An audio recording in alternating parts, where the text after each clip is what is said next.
Oi, tudo bem? O Tudo que nós vamos bem? conversar hoje, Jacira? Vamos falar sobre empréstimos consignados e RMC, RCC.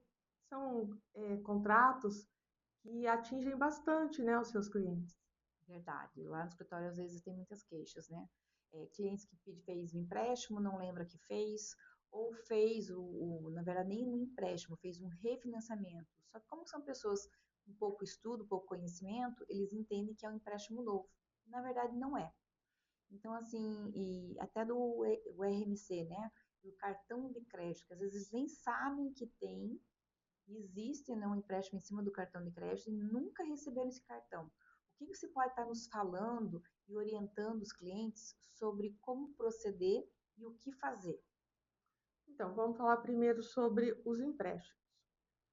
De fato, as pessoas vão, fazem os empréstimos, passou um tempo, eles vão pagando ali as parcelinhas, e geralmente são contratos longos de 84 parcelas, 92 parcelas, dependendo da idade do aposentado. Aí eles pagam um tanto, eles têm lá um aumentozinho de salário deles uma vez por ano, e aí abre uma outra margem. E o que, que acontece? O banco oferece para ele, olha, o senhor abriu aqui uma margem, o senhor pode refinanciar, ou às vezes o banco nem explica direito o que vai acontecer, o senhor pode receber um troco. Não muda o valor da parcela, porque para eles o importante é o valor da parcela, Sim. né? E o senhor vai receber um troco e vai continuar pagando. E aí eles vão fazendo um empréstimo em cima do outro. E nunca o banco quita totalmente os juros do empréstimo anterior. Sempre fica alguma coisinha. E também, às vezes, eles fazem um refinanciamento e a parcela daquele mês já está debitada no lerite deles. Digamos que eles façam, ao invés de refinanciamento, uma portabilidade para outro banco. Sim, tem muito isso. Aí o outro banco vem e debita também. Então, eles pagam uma parcela a mais, entendeu? Então, isso para a gente identificar essas coisas não é simples. Então, se nós, como advogados, que sabemos analisar toda a documentação, temos alguma dificuldade, você imagina eles. Eu tive um caso no escritório, só que essa minha cliente, ela era aposentada, só que ela tinha um pouco mais de estudo, de conhecimento, né? E ela me mandou mensagem assim, doutora, estão cobrando um empréstimo que eu não fiz. Aí eu falei assim, tá, vamos analisar. Aí analisamos, e daí essa ação até por sinal a gente perdeu, porque o juiz entendeu que entrou o dinheiro na conta dela, ela não sabia da onde que era aquele dinheiro, ela achou que era um dinheiro que ela tinha mesmo para receber e usufruiu do dinheiro. Como ela usufruiu do dinheiro e o banco comprovou que o dinheiro caiu na conta dela, mesmo ela não tendo assinado a documentação, o juiz acatou que era de direito e deu improcedente a ação. Só que, em questão acho que de 2, 3 meses, entrou outro dinheiro na conta dela e daí ela já estava esperta. Na hora que ela entrou, que ela viu que era um empréstimo que tinham feito, que ela não tinha solicitado, ela já transferiu o dinheiro para minha conta. Falou, doutora, eu estou mandando dinheiro para sua conta. Eu falei, mas não é assim que funciona. Eu falei, não, vou tirar daqui, você se vira, não sei o que, não sei o que. Ok. Eu falei, não, vamos fazer a ação então. Fiz o contato com o banco não recebe o dinheiro de volta, né? E depois assim, vamos entrar com a ação. A gente fez uma ação, depositei o valor em juízo e o processo teve o trâmite. E daí foi verificado que nem era a assinatura dela. Foi forjado, e, tem as promotoras de venda, né? Que são pessoas terceirizadas do banco, que forjaram, pegaram a documentação própria dela, que estava dentro do banco, mas a assinatura foi forjada. E através da perícia foi comprovado isso e a gente ganhou ação. Mas isso é uma pessoa que está com um certo grau de conhecimento, uma pessoa que verifica a conta com frequência, uma pessoa que mexia com cálculos no serviço anterior dela. Então, ela pegou isso, né?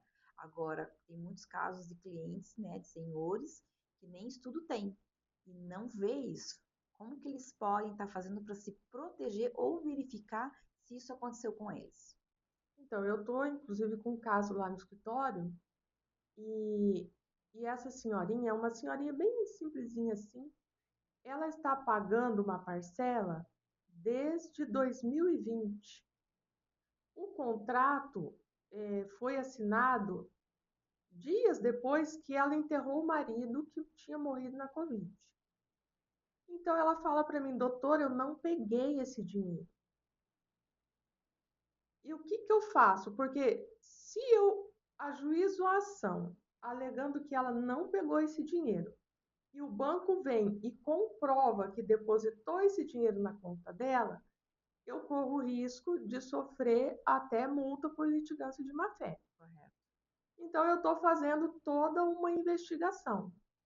Só que eu não consigo, como realmente, pela investigação que a gente tem feito, parece mesmo que esse dinheiro não foi depositado para ela, mas nós temos, está tão complicado que nós temos que comprovar que esse dinheiro não caiu na conta dela. Só que o contrato diz que esse dinheiro foi depositado numa conta de titularidade dela, junto a um determinado banco. E ela vai lá e fala: não, a senhora nunca teve conta neste banco. Olha que situação. Olha. Então, o que, que nós estamos fazendo? A gente fez reclamação no consumidor.gov.br, lá no site, dá para entrar mesmo pelo Gov, né? Uhum. Nós fizemos reclamação nas ouvidorias dos bancos, tanto do banco que diz que emprestou o dinheiro para ela, quanto do banco que, em tese, seria a conta que esse dinheiro foi depositado. Chegou a fazer ouvidoria no Bacen, no Banco Central? Sim, a gente fez todas as reclamações, passando pelo Bacen e tudo isso. Então, quer dizer, quando a gente ajuizar a ação, a gente a gente vai ter como demonstrar para o juiz que nós esgotamos todas as possibilidades. E quando vem o cliente e fala isso para mim, eu falo, eu preciso do extrato da sua conta. Qual é a conta que você usa? E aí ele vai me trazer o extrato da conta dele daquele período, né? Para eu ver se realmente ele não fez aquele empréstimo.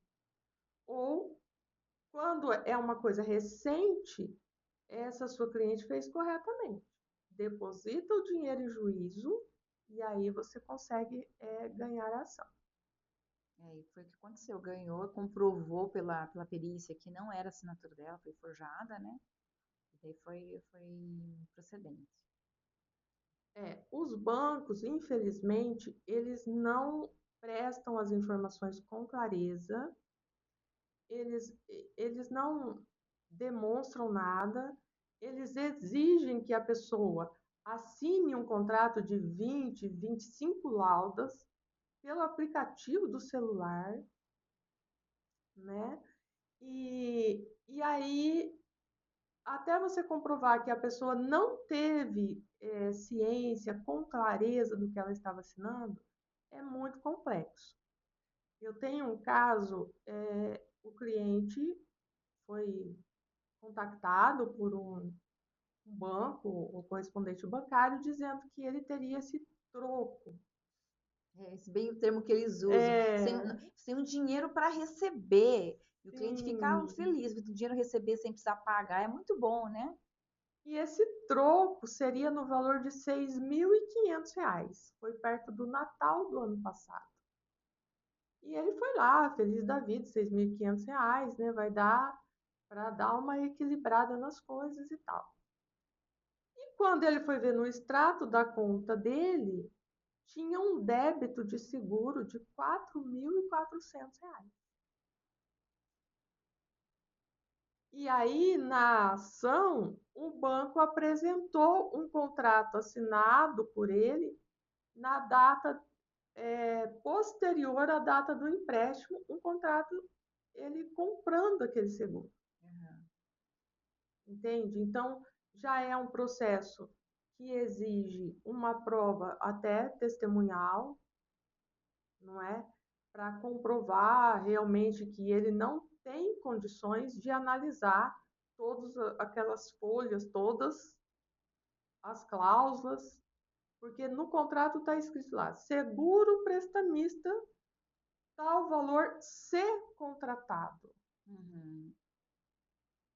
E aí no dia seguinte o contrato assinado por ele. Então, em tese, ele contratou. E aí? Então, aí a gente precisa de uma produção de provas, de perícia, comprovar que esse cliente é hipervulnerável, é uma pessoa que mal sabe ler, entendeu? Mas os nossos beneficiários do INSS, principalmente, não vou dizer dos outros órgãos também, eu tenho muitos consignados lá de O servidor servidor público, adora, né? professor universitário, gente, tem de tudo. E Mas daí são pessoas que nós estamos falando de um outro conhecimento, né? São pessoas estudadas, porque uma coisa é falar daquele senhorzinho, daquela senhorzinha que mal tem um fundamental, fez só o primário, quarto ano, ou nem isso chegou a fazer, sabe? Um pouco de ler, um pouco de escrever só, né? Analfabeto, né? Podemos dizer assim. sim, E outra coisa é uma pessoa que é concursada que tem curso superior, é, mas cai. cai. E não é pouco, não. Não. Eles são viciados daí no empréstimo consignado.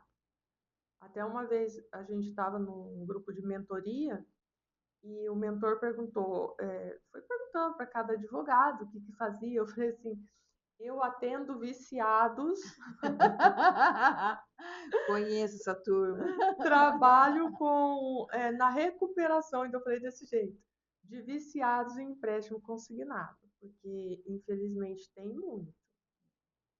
E meu marido é servidor, né? Então, assim, esporadicamente, quando eu dou uma olhada no celular dele, assim, eu vejo lá no WhatsApp um monte de promotores e correspondentes de vários bancos mandando mensagem, oferecendo, já com uma tabelinha pronta, sabe? Todo o esqueminha, e faz aquela ilustração maravilhosa, né? Como se, ó, está pegando tanto dinheiro e vai pagar quase nada. Mentira, porque tem juros, né? Se você pega 5 mil, você vai pagar 15.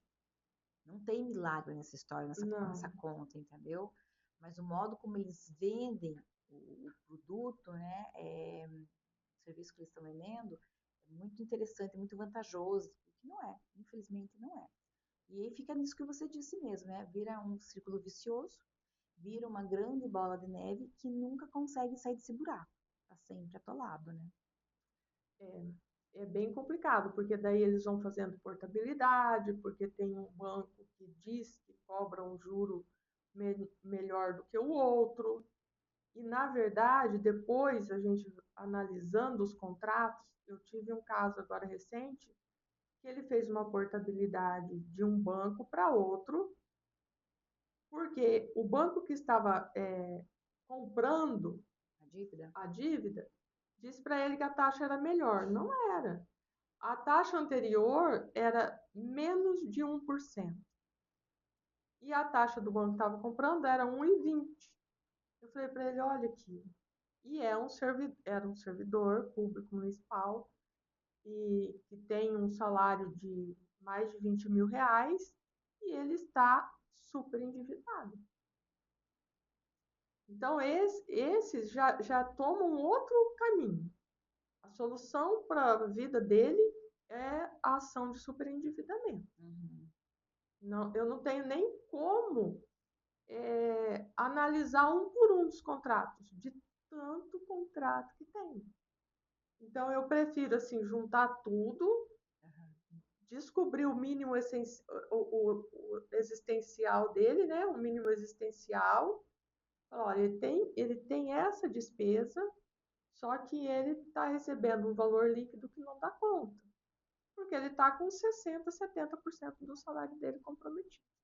Então, servidores aí, eu sei que eu tenho muitos servidores que me seguem no Insta, então já sabem, nos procurem, podem me chamar no meu Insta ou no Insta da doutora Jacira, para poder estar auxiliando vocês nesse sentido. E outra coisa que acontece muito lá também no escritório, o tal do RMC, que é uma sigla assim, que é um palavrão, é grego para os meus clientes. O que que você consegue estar traduzindo para que eles possam entender? Eu tento, né? Às vezes eu não consigo desenhar para eles explicar. O RMC eu falo que é uma invenção do capeta. Concordo. É um negócio assim que é uma coisa que a conta não fecha. O que, que acontece com aqueles clientes menos instruídos? Então, eles utilizam os 30% de margem que eles têm no empréstimo consignado. E aí, como eles estão viciados e já está com a renda comprometida, aí o banco fala: não, mas você tem mais 5% aqui no RMC e mais 5% no RCC. Eles têm siglas diferentes, mas eles funcionam exatamente da mesma forma. Então, é um jeito deles comprometerem mais 5% da renda deles. Só que por que, que a conta não fecha? Você vai entender. Ele pega um valor emprestado e para ele pagar, na cabeça dele ele pegou um valor emprestado. Exato. Tá? Mas na verdade é um cartão de crédito. Que ele só não vai pagar juro nesse cartão de crédito se, por exemplo, ele pega um valor emprestado de R$ 1.900. Ele não vai pagar nenhum real de juros se no vencimento da fatura ele for lá e quitar essa fatura 100%. É um cartão de crédito. Mas ele não tem condição para isso e ele não foi informado disso. Exato. O banco não informa ele. Então, o banco diz assim: olha, o senhor pode pegar R$ 1.900 aqui e vai ser debitado o seu lerite 5% do que o senhor ganha. Aí não fala para ele quantas parcelas que ele vai pagar e nada. E às vezes esse 5% é, digamos lá, R$ 70. Sim. Né? Então, fala, R$ 70, tranquilo. Só que o banco recebe 5% do que ele ganha e sobra um saldo devedor. Exato. Então, ele pegou, fez um saque de 1.900, pagou 70, sobrou um saldo devedor de 1.830, se eu estiver fazendo a conta certa. Uhum. Sobre esse saldo devedor, vem os juros do cartão de crédito. Que é altíssimo.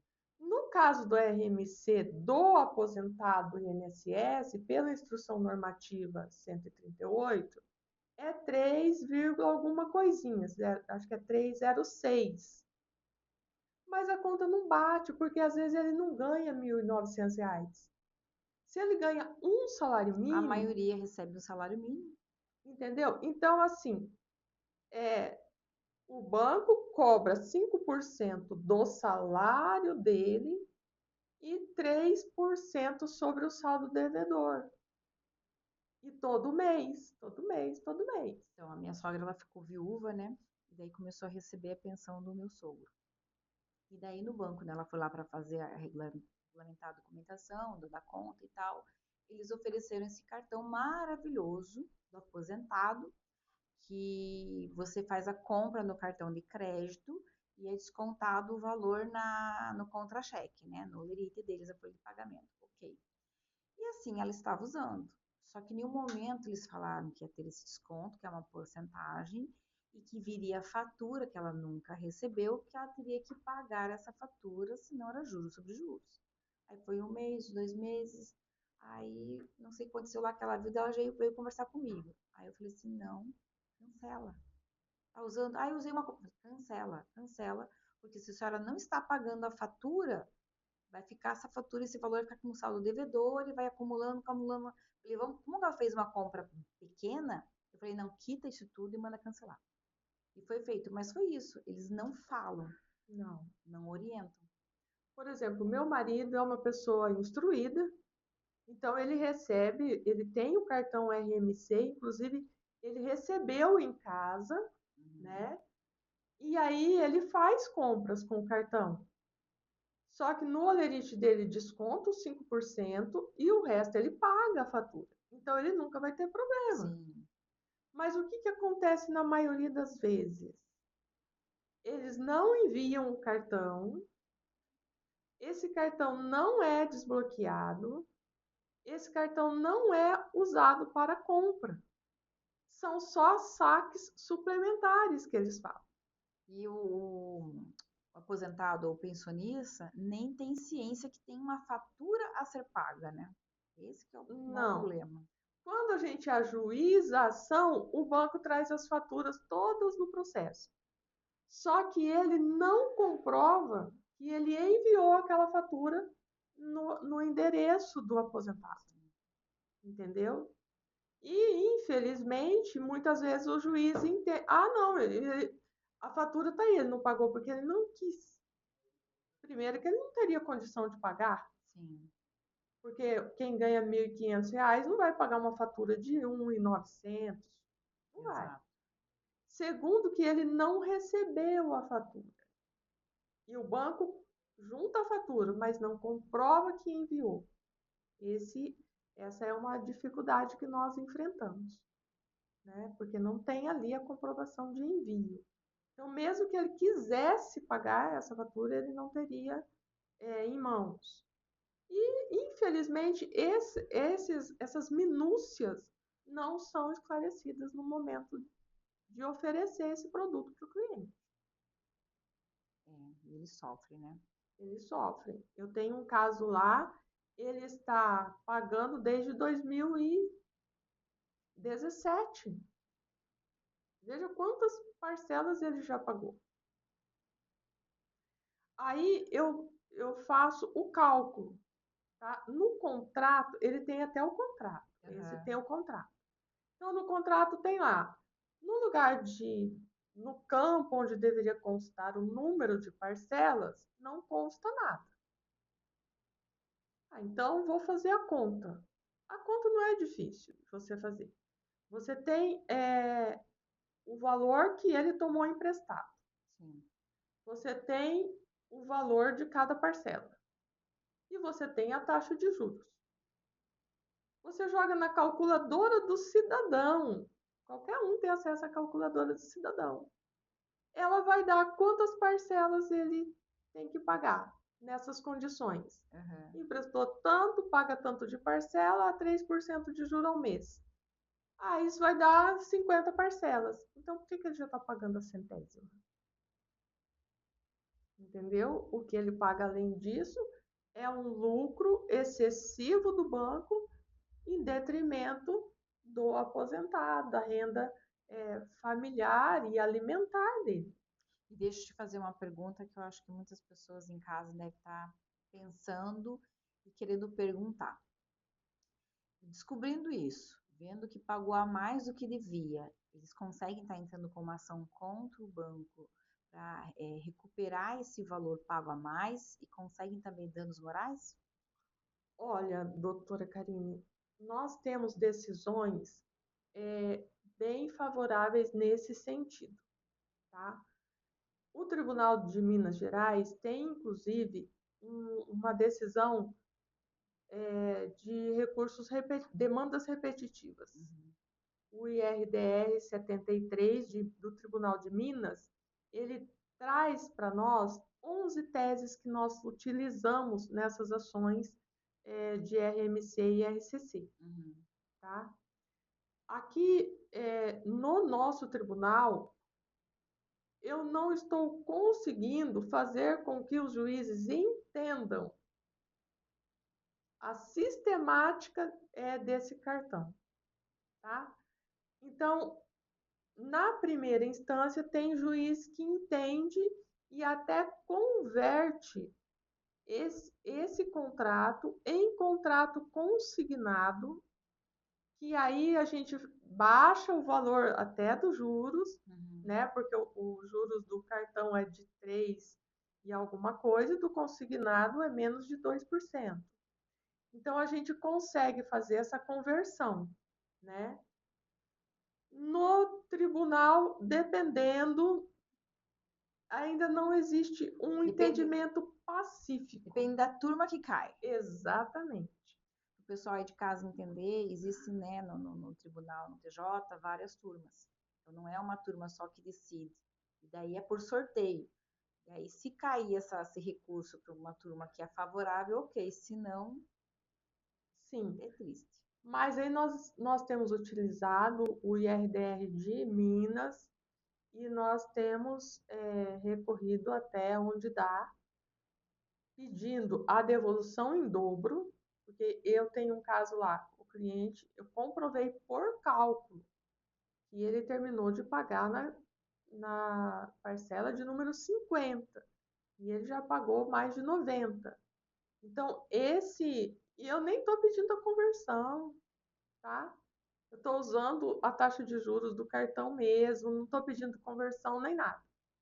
Então, o que eu estou pedindo na ação? A devolução em dobro do que ele pagou a maior e danos morais.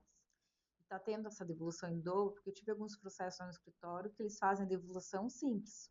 Eles não estão dando devolução em dobro. Então, nós tivemos uma decisão no STJ, acho que 2021 ou 2022, que o STJ decidiu que dívidas pagas indevidamente, valores pagos indevidamente, devem ser devolvidos em dobro, independente da comprovação da culpa do banco, porque não existe erro justificável. Só que eles modularam isso. O que é isso? A partir do trânsito julgado dessa decisão do STJ, devolve-se em dobro. Então, digamos, esse meu cliente está pagando desde 2017.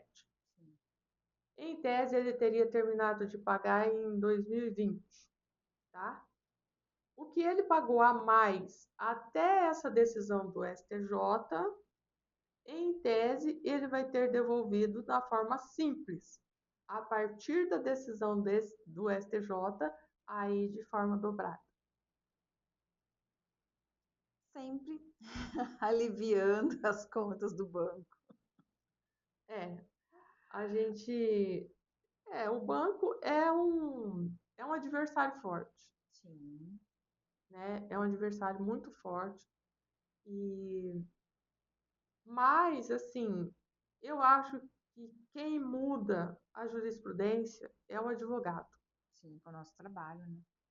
Então, a gente tem que continuar trabalhando, não podemos desanimar. E tem muita gente humilde, muita gente simples, gente que ganha aí 2 salários mínimos por mês, passando por esses perrengues, que merece a nossa atenção, nosso acolhimento, e a gente tem que brigar mesmo com força e fé, porque eu acredito ainda que isso pode mudar. E aquilo que a gente conversou esses dias, né? Educar, ensinar. Nós precisamos transmitir os conhecimentos, né? Explicar para os nossos clientes ou futuros clientes como que eles podem fazer para evitar que isso aconteça, ou se policiar para que não aconteça alguma coisa com eles nesse sentido, e a pessoa tentar vender. Hoje mesmo lá no escritório, eu tive uma cliente que ela falou que a mãe foi num correspondente e a funcionária pediu o celular da senhora e mexeu. Então, assim, fez coisa que não era para ser feita. E a senhora não sabe nem dizer o que foi que a pessoa fez, porque ela não entende. Ela confia na pessoa, porque a pessoa chamou ela lá na agência, lá no local, para tomar um café. Então, assim, é complicado, porque o próprio idoso não vai saber dizer o que aconteceu. Ele confia na outra pessoa, ele cede o aparelho, a pessoa mexe no aplicativo, seja do INSS, seja às vezes até no aplicativo do próprio banco, faz a selfie, faz o empréstimo, e essa pessoa fica lá sem entender o que está acontecendo, né? Então, eu sempre oriento o cliente, não vá para o banco sem uma pessoa de confiança, sem um filho, sem uma filha, sem alguém que esteja no convívio da casa, que confie, que realmente vá estar auxiliando. Porque se vai sozinho, realmente cai nessas graças, né? Essas bênçãos que temos por aí, ninguém tá escape e acontece todo esse problema, todo esse transtorno. Sim, eu acho assim, do jeito que as coisas estão caminhando, eu acho que a melhor forma da gente ajudar esse povo é realmente a educação. Conversas como essas que nós estamos tendo aqui agora, que possam atingir várias pessoas.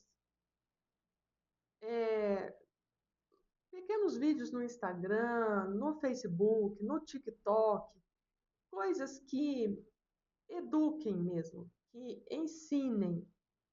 O que que eu diria hoje para um recém-aposentado? Não faça o primeiro empréstimo consignado. Sabe aquela história?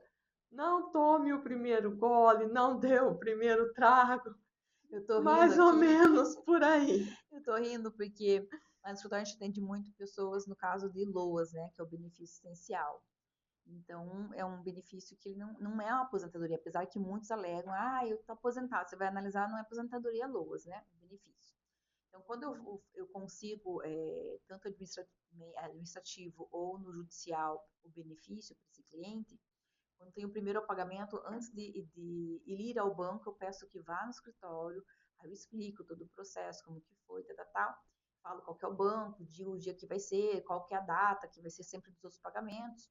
E a primeira coisa que eu faço é assim, não aceite nada, nem capitalização, nem empréstimo, porque o banco, quando você vai a primeira vez, e principalmente se tem atrasados para receber um valor mais alto, eles começam a oferecer tudo.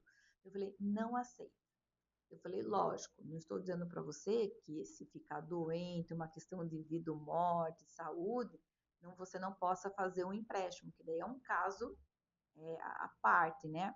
Eu falei, mas só porque o funcionário do banco, o atendente, a promotora de vendas está oferecendo e você está com medo de falar não, não faça. Porque depois que faz o primeiro, para sair é muito difícil, tem que ter muita força de vontade, porque as contas não fecham, né? A despesa você vai ter todo mês tem que comer. Se você tem criança pequena, você tem que vestir. A criança cresce, a roupa já não entra mais, ou a roupa estraga, danifica, e assim vai indo. A luz, a água é todo mês, não é? Tem tipo um mês eu pago a água ou não pago. Então, existem as despesas fixas, né? E não tem como isso controlar. Eu sempre faço essa orientação, não faça. E quando é uma pessoa que eu já conheço, que é uma pessoa assim, que não sabe dizer não, quando o cliente vai lá, você acaba conhecendo o perfil do cliente, Sim. né? Eu já falo ao cliente, não, eu vou com você no primeiro pagamento. Eu tenho que acompanhar. E, tipo, às vezes o cliente fala assim, ai, doutora, você está perdendo tempo aqui na fila. Eu falei, não, mas é pro seu bem. E daí eu faço todo o acompanhamento e depois os outros pagamentos ele vai sozinho e eu vou orientando, ó, não faça.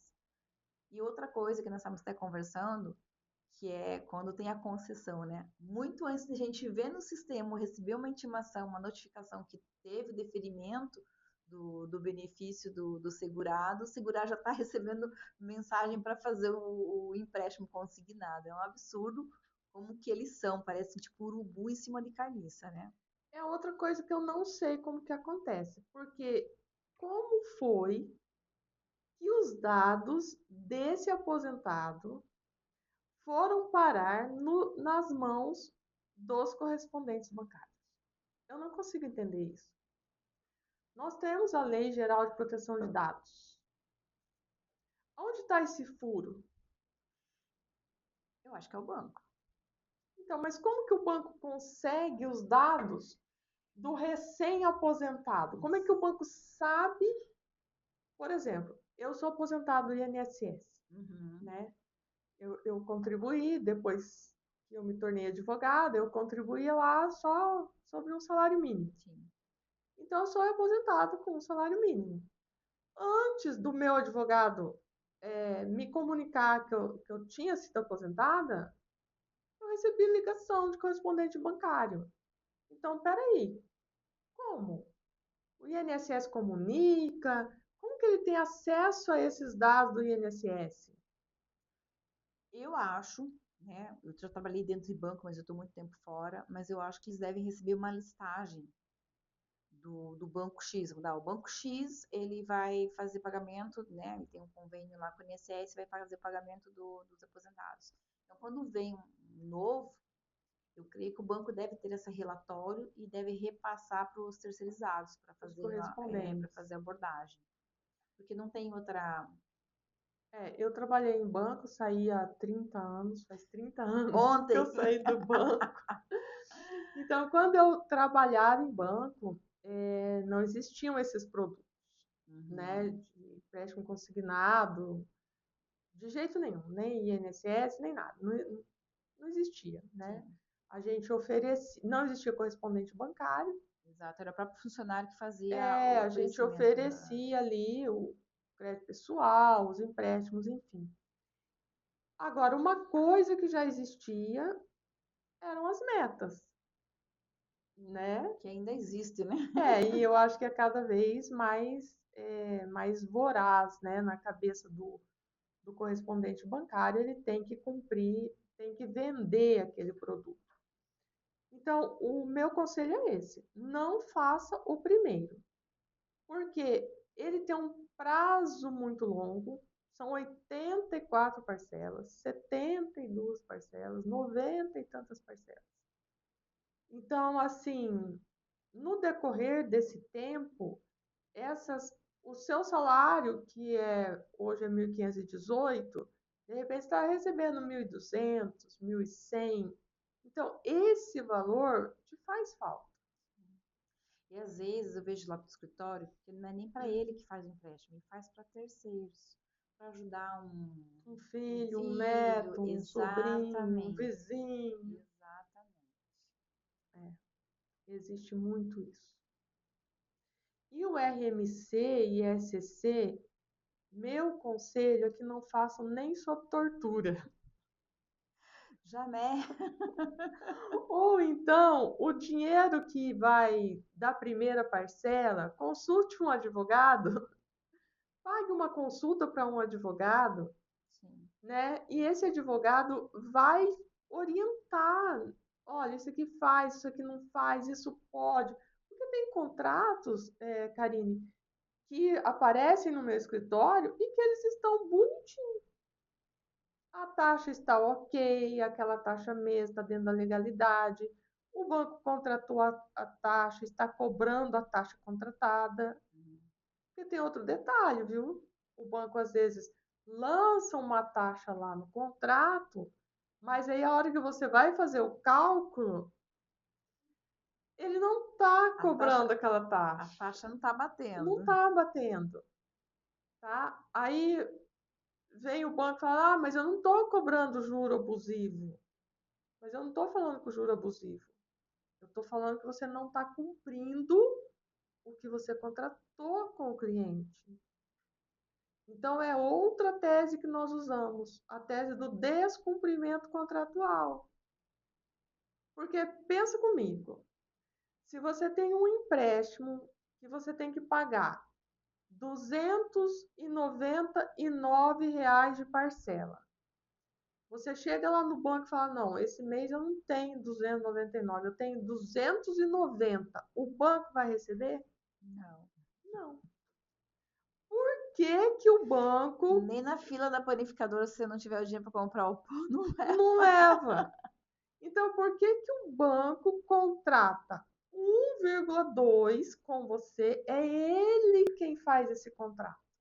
Sim, até porque esse contrato não, ele é engessado, né? Eu não tenho como chegar no banco e falar assim, não, eu não quero essa taxa, eu quero que você faça a taxa de 1,5 porque eu quero 1,5. E Sim, daí ele vem assim, não, então tá, não vamos fazer 1,5, vamos fazer 1,8. Não existe. É aquele valor, se eu quiser, ok, se não, sinto muito. é o tal do contrato de adesão. Exato. Então, ou você adere ou você não adere.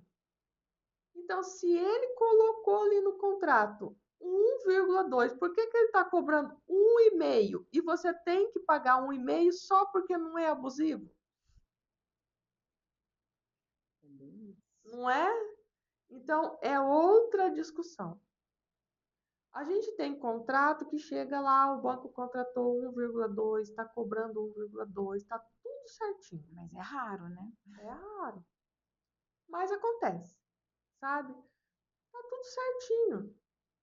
E às vezes o cliente fala: ah, mas eu estou pagando muito. Ah, mas está certo, não tem o que fazer, né? O problema é que às vezes ele tem aquele contrato de consignado, ou às vezes termina a margem dele. Eu tenho vários lá. Ele não tem mais margem para consignado, mas ele precisa de dinheiro. Aí ele vai lá no banco, o banco empresta para ele, mas como ele não tem garantia, aí o banco cobra 12, 13, 15, 18% ao mês. Verdade, já vi casos assim.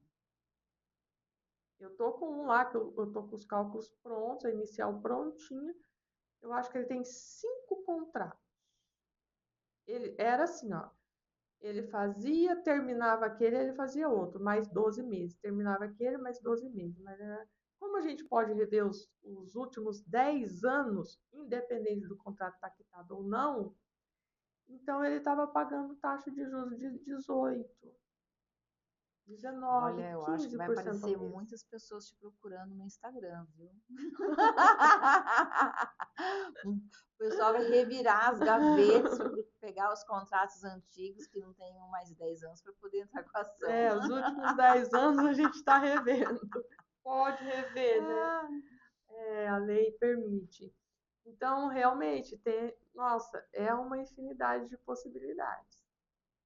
Mas se a gente puder ensinar e instruir,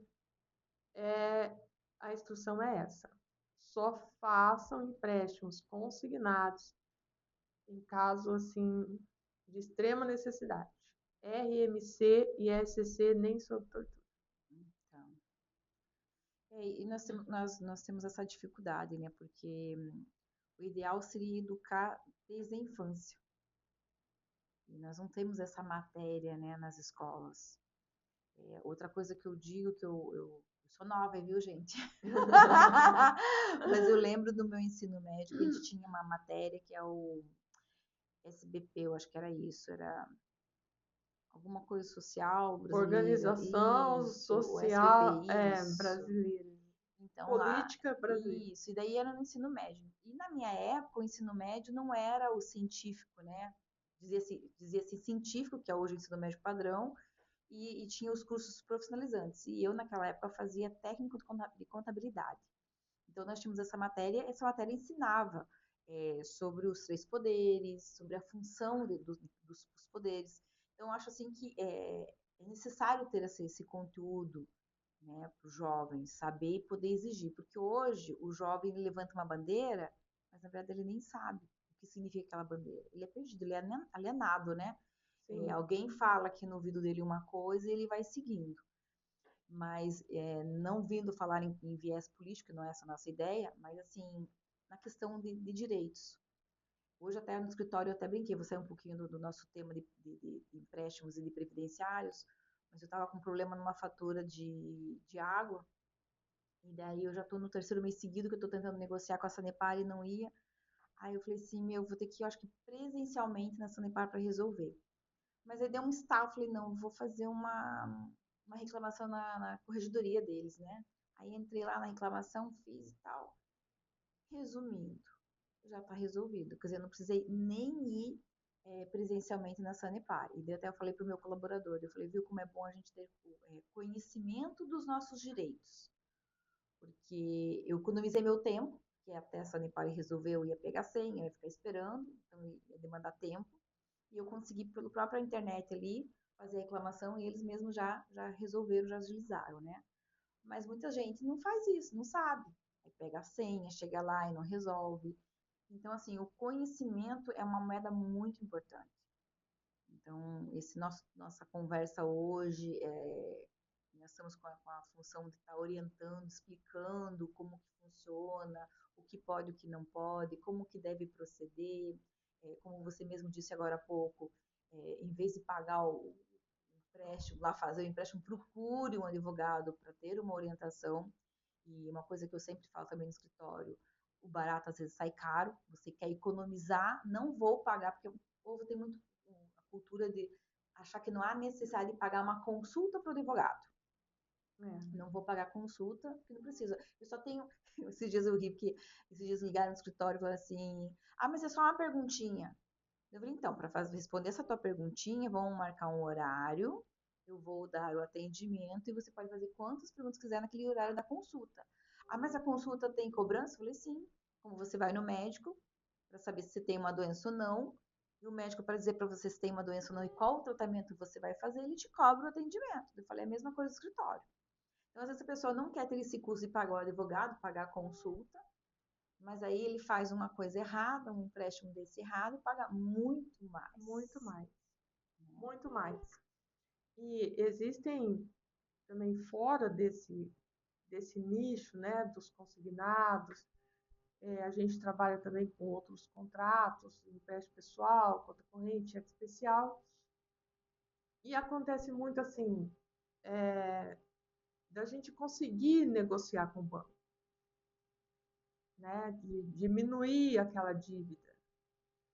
Eu fiz vários acordos agora, e o banco apresentou lá 300 e tantos mil reais de dívida, numa execução, inclusive, eu embarguei a execução, comprovei que o cliente não devia aquilo, que o cliente, na verdade, devia 60 mil reais, tá? Mas para embargar a execução, eu nomeei um bem a penhora. Então, o banco tinha uma garantia. Sim. E aí, o banco veio e falou: doutora, vamos fazer um acordo? Falei, vamos fazer um acordo. Qual que é a tua proposta? A nossa proposta é tanto, tal, 130 mil. Eu falei, não, 130 minha cliente não deve isso. Mas eu tenho uma garantia, um imóvel de 500 mil reais. Eu falei, não tem essa. Os embargos foram opostos, nós vamos para a perícia, ela não vai pagar além do que ela deve, né? Só que aí, se eu ganhar os embargos, você vai pagar a perícia, vai pagar os honorários sucumbentes, mais as custas e tudo mais. Então, Fora a demora, né? fora demora. Aí ele fechou no valor que eu propus. Então, uma dívida que o banco estava apresentando lá de 300 mil, eu acabei fechando pelos 65. Então, sobre esse valor aí, existem os honorários do advogado. E dependendo do valor da economia que a gente faz para o cliente, às vezes o percentual de honorário que ele vai pagar para o advogado acaba sendo maior do que o valor que ele pagou para o banco. Sim. Mas assim mesmo ele fez uma economia. Sim. Às vezes ele pagando o honorário do advogado, mais o acordo que ele pagou para o banco, ele ainda teve 50% de economia. E às vezes ele fala, mas eu vou pagar tudo isso para você. Não, isso é padrão, né? A gente É escuta muito. padrão. Então, mas, assim, dependente, tá bom, fez uma coisa, vamos, a gente, isso não é o problema, sabe? Mas o grande problema mesmo que eu vejo é a falta de instrução. Ou a pessoa faz um empréstimo ou um financiamento de carro com aquela ideia assim, mas a parcela é legal, cabe no meu bolso. Exato, porque eles não fazem aquele cálculo assim, vamos fazer um cálculo bem rústico, que ele vai pagar 10 parcelas de 1.000. Ele não faz essa Não, multiplicação para ver qual é o valor do montante. Ele fica focado só no valor da parcela. exatamente. Eu tive, o meu carro é financiado, né? E daí quando eu comprei, eu dei um carro anterior na negociação, e daí era a promoção da concessionária que o restante você podia fazer em 36 sem juros. Ok. Quando me veio o contrato, agora depois do Covid, veio todos os contratos para serem assinados digitalmente, né, e tal. Aí eu não posso, né, pecar, eu tive que ler o contrato. Aí, do contrato, percebi que tinha um seguro embutido. Aí falei para o vendedor, tira o seguro, porque eu não solicitei seguro. Eu falei, não quero, não sou obrigada a pagar o seguro. Ou você faz um novo contrato sem esse seguro, ou nada feito. O combinado era 36 parcelas sem juros. 36 parcelas sem juros é o valor da parcela X, e não a que está mandando a Y. Eu falei, ou quer ou desfazemos o acordo, né? Não levo porque eu não sou obrigada. Aí eles foram lá e fizeram. Mas, imagina quantas pessoas, às vezes pela vergonha de dizer, ou de não querer contrariar outro, vai levando, né? E vai pagando a mais uma coisa que não foi contratada. Como você disse, a taxa era foi falado X e o banco estava, né, cobrando o outro. Então, assim, é muito importante. Se você não tem o conhecimento, procurar quem tenha para orientar. Sim. E às vezes eles falam, são 36 parcelas sem juros, mas para eu fazer nessa